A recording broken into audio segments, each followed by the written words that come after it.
இப்போ CSL sketch எடுத்துகிட்டு இந்த பிளைனை செலக்ட் பண்ணியாச்சு. இப்போ ப்ரொஃபைல் எடுத்துகிட்டு நீங்கள் பாருங்கள் யூசிஎஸ் வேர்ட்டிக்கல் நான் இங்கே தான் வந்து ஸ்கெட்சை ட்ரா பண்ண போகிறேன். இது வந்து ஓப்பன் ஸ்கெட்ச் இருக்க போகுது.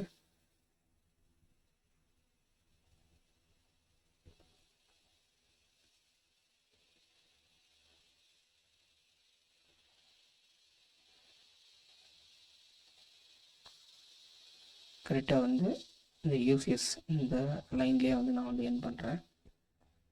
இப்போ வந்து இந்த ஸ்கெட்ச் வந்து ஓப்பன் ஸ்கெட்ச். இப்போ வந்து ஒரு கொஞ்சம் எக்ஸிட் பண்ணிவிட்டு ஷாஃப்டில்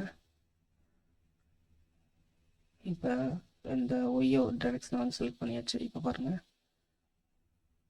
நமக்கு வந்து க்ரியேட் ஆகிடுச்சு ஷாஃப்ட்டு. இப்போ பார்த்தீங்க அப்படின்னா இங்கே வந்து நான் ஒரு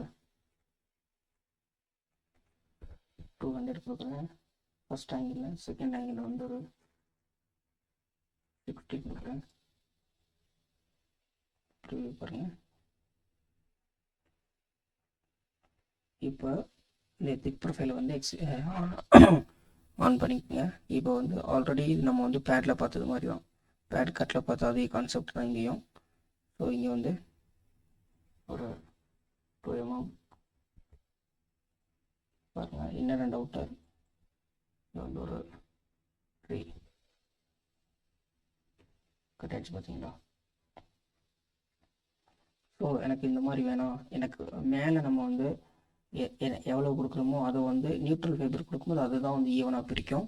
இப்போ பாருங்கள் இதை வந்து நான் ஒன்றாக்கிட்டு மேலே வந்து நான் 4 கொடுக்குறேன்.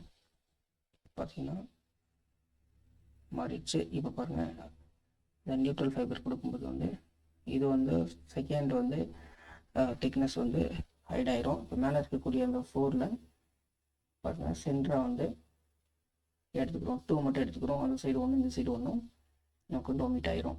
இதான் வந்து நியூட்ரல் ஃபைபர். இப்போ ஜஸ்ட் ஓகே.